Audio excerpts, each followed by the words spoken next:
나만 되는 게 아니야. 혹시 항준적 사고라는 말을 들어보신 적 있으세요? 이제 거장의 반열에 오르게 되신 장항준 감독님의 사고방식을 항준적 사고라고 이렇게 이야기하는 것 같더라고요. 이전에 유행했던 완전 럭키비키잖아 와 비슷한 그런 사고방식을 이야기하는 것 같은데, 장항준 감독님의 불행을 마주하는 유쾌한 대처 방법, 불행한 상황을 유쾌하게 받아들이는 사고방식을 항준적 사고라고 이야기하는 것 같아요. 장항준 감독님은 자기 스스로 스트레스를 잘 안 받고 안 좋은 일은 금방 잊어버린다고 이야기하면서 스스로 위안을 얻는 사고방식을 이야기한 적이 있는데요. 가장 기억에 남는 부분은 나만 되는 게 아니야. 아무리 권력자도 아무리 부자도 언젠간 다들 지팡이를 짚고 늙을 거고 언젠간 다 같이 죽을 거야 라고 이렇게 이야기하는 부분이 유쾌하게 와닿았던 것 같습니다. 그럼 실제 현실이기도 하잖아요. 이제 권력이 있고 부자인 사람들이 부럽고 그들과 나를 비교했을 때 뭔가 열등감을 느끼고 슬퍼질 수도 있지만 어차피 늙고 죽는 건 같다, 이렇게 받아들이면서 위안을 얻고 힘든 상황을 받아들이는 자신만의 독특한 방식이 아닐까 하는 생각이 들더라고요. 혹자는 그러한 사고방식을 그거 정신승리 아니야? 이렇게 이야기하는 분들도 있을 것 같은데요. 제 개인적으로는 우리가 살아가는 데 있어서 정신승리라는 게 일정 부분 필요한 것 같기도 하고요. 실제로 심리치료에서 그 정신승리의 과정이 심리치료 메커니즘에 일부 포함되어 있기도 하거든요.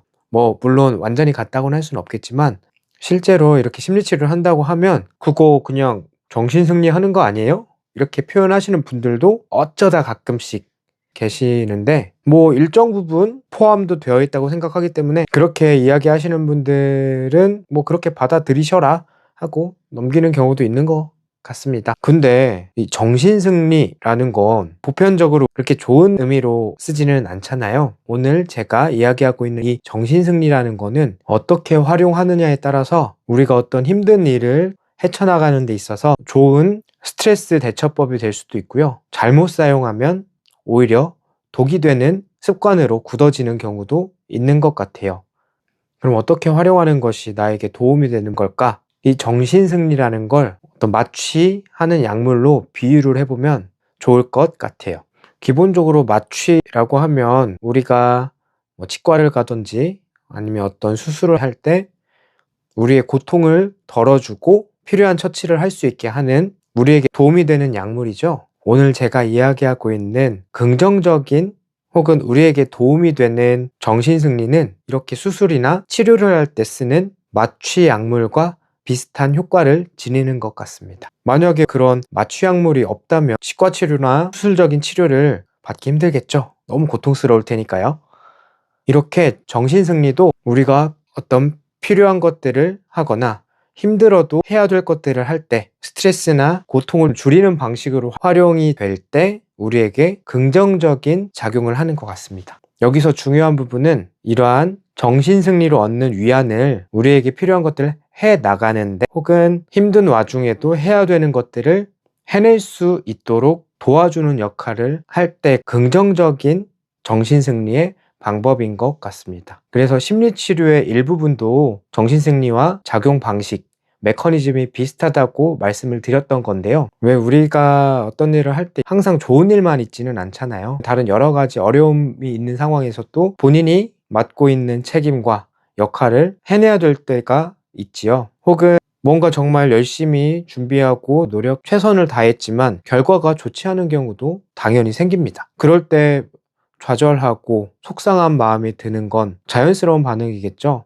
그럼에도 우리는 우리에게 주어진 역할과 책임을 다 해야 되는 경우가 분명히 생깁니다. 그런 슬픔과 좌절의 상황에서도 나를 추스르고 달래가면서 그런 역할들을 해낼 수 있도록 하는 방식이 오늘 이야기하고 있는 긍정적인 정신승리가 상당히 도움이 됩니다. 완전히 내가 지쳐 나가떨어지지 않도록 나를 달래고 챙기는 방식으로 정신적인 위안을 얻는 거죠. 그래, 나만 이렇게 힘든 게 아닐 거야. 이런 상황에 있는 사람들 모두 다 나와 비슷하게 힘들 거야.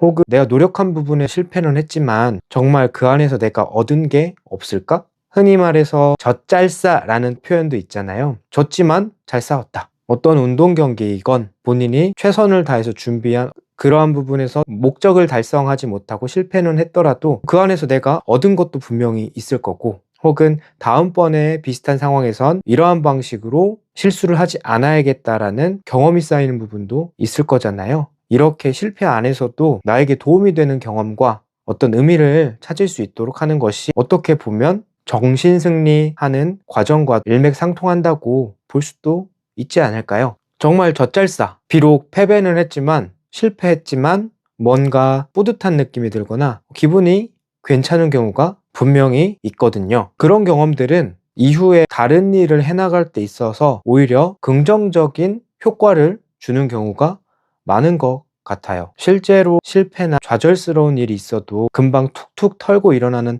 회복 탄력성이 높으신 분들이 본인이 알게 모르게 그런 방식을 잘 활용하는 것 같기도 한데요. 근데 세상 모든 이치가 그러하듯 아무리 좋은 약도 과용하면 문제가 생기기 마련이잖아요. 오늘 이야기하고 있는 정신승리라는 것도 너무 과도하게 혹은 잘못된 방식으로 남용을 한다면 당연히 부작용이 생기기 마련입니다. 보통 쟤 또 정신승리하네 이렇게 이야기할 때 쓰이는 부정적인 정신승리의 방식이 잘못된 방식을 지칭하는 거라고 생각이 되는데요. 앞에 말한 긍정적인 방식의 정신승리와는 큰 차이점이 있습니다.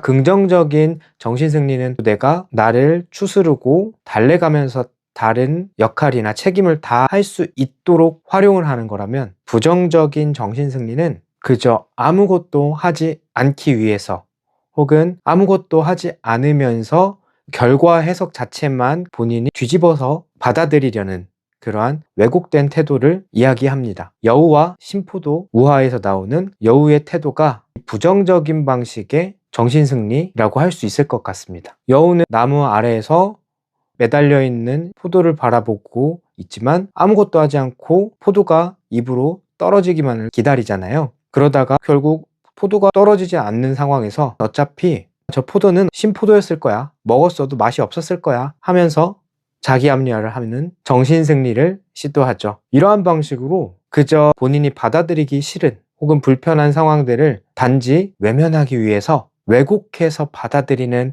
방식을 우리가 흔히 잘못된 정신승리라고 이야기하는 것 같습니다. 이게 꽤나 중독성이 있어서 이런 방식을 한번 사용하면 계속해서 잘못된 방식으로 사용하게 되고, 다른 사람이나 주변 환경만 탓하고 본인은 그 어떤 변화의 노력도 하지 않는 부정적인 악순환에 빠지게 되는 경우도 생기는 것 같아요. 알코올 중독이나 약물 중독의 과정이 지금 이야기하고 있는 부정적인 정신승리의 과정과 비슷한 부분이 상당히 많습니다. 처음에는 단지 실패해서 불만족스러운 좌절스러운 상황을 잠깐 잊으려고 술을 한잔하고 약물을 사용하게 되지만, 술이나 약물이 현실을 바꿔주지는 않죠. 단지 잠깐 잊어버리게, 어떻게 보면 좌절스러운 현실에서 눈 가리고 아웅하는 거라고도 볼 수 있을지도 모르겠네요. 술이나 약물이 깨고 나면 다시 현실로 돌아와야 되죠. 그러면 다시 고통스럽고 어쩌면 그 전보다 더 고통스러워졌을지도 모릅니다. 그러면 또다시 그러한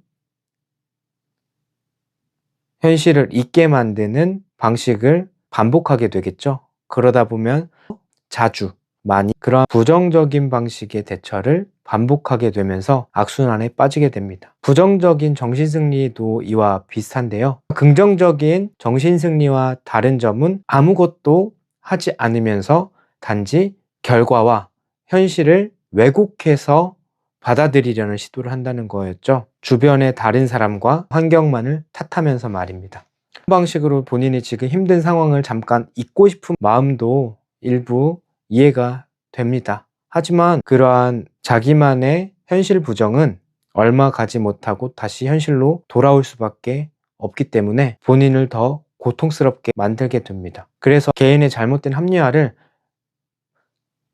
부정적인 의미에서 쟤 또 정신승리하네 이렇게 표현을 하게 되는 것 같은데요. 이 정신승리도 어떤 방식으로 활용하느냐가 중요한 것 같습니다. 오늘 제가 마취약물의 예시를 든 것처럼 마취약물을 치료하는 데 사용하면 약이 되는 거고, 단지 힘든 현재 상황을 잊게 하기 위해서 남용하게 된다면 중독의 문제가 되는 것처럼, 이 정신승리의 문제도 내가 내 역할과 책임을 다하는 데 있어서 고통을 덜어주는 방식으로 활용한다면 나에게 약이 되는 것이고, 단지 고통스럽고 좌절스러운 현실을 잠깐 잊어버리기 위해서 반복하게 된다면 결국 잘못된 자기 합리화의 악순환에 빠지게 된다는 것입니다. 자, 그러면 다시 돌아와서 오늘 처음에 이야기했던 항준적 사고는 정신승리라고 볼 수 있겠죠? 다만 장항준 감독님이 거장의 반열에 오르게 되는 과정에 겪었을 여러 가지 좌절과 힘든 상황들을